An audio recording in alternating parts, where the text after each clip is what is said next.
Bismillahirrahmanirrahim. This video is about antidiuretics from renal pharmacology. Vasopressin or antidiuretic hormone is a peptide hormone synthesized in the supraoptic and paraventricular nuclei of the hypothalamus and stored in posterior pituitary. Then it is released either to increase plasma osmolarity, hypovolemia or hypotension. It acts via the V1 and V2 receptors. V1 receptor is having V1A and V1B. V1A acts on blood vessel leading to vasoconstriction. On GIT it causes increased peristalsis. On liver it leads to glycogenolysis, and in platelets it causes aggregation.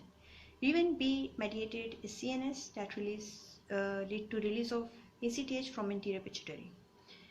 V1-2 receptors include two things. Look, it will act either on renal tubule, that is collecting duct. What happens in renal tubule? It will lead to increased water reabsorption. So when water is reabsorbed, it will lead to reduced urinary output. On vascular endothelium, it leads to release of clotting factor 8 and von Willebrand factor from vascular endothelium. We see that in uterus, contraction of the smooth muscle by vasopressin is mediated through oxytocin receptor. Both V1 and V2 are G protein coupled receptor, and synthetic arginine vasopressin is a peptide, hence it is not effective orally. It is administered by IV, IM, subcutaneous or intranasal route and has a short duration of action. Let's discuss few vasopressin analog that include the desmopressin, lipressin and telipressin. Desmopressin is a selective V2 receptor agonist and is more potent than vasopressin as an antidiuretic. Lipressin acts on both V1 and V2 receptor. It is less potent but longer acting than vasopressin. It is administered parenterally. And telipressin is a prodrug of vasopressin with selective V1 action. It is administered intravenously. Let's talk about uses of vasopressin analog. V1 is having its role in oesophageal control of oesophageal varices. That is for emergency control of bleeding oesophageal varices.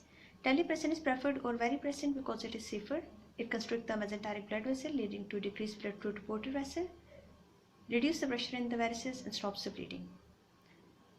Along with that, V1 is having its role. That is, vasopressin may be used before abdominal radiography to expel the intestinal gas. Due to V2 receptor mediated actions, central, that is neurogenic diabetes insipidus, in that desmopressin is the drug of choice. It is not effective in nephrogenic diabetes insipidus. Hemophilia and von Willebrand factor, over there desmopressin is preferred. And in primary nocturnal enuresis, administration of desmopressin at bedtime reduces the nocturnal urine volume. After uses, let's talk about a few adverse effects of vasopressin analog. It includes the nausea, vomiting, diarrhea, belching and abdominal cramp. Backache is due to uterine contraction. Vasopressin can precipitate an attack of angina by constricting coronary blood vessel, hence it is contraindicated in patients with hypertension and coronary artery disease. It also causes local irritation and ulceration, and fluid retention and hyponatremia can occur. V2 mediated, it should not be given to patients with acute renal failure. So that was all about the antidiuretics, vasopressin analog uses and side effects.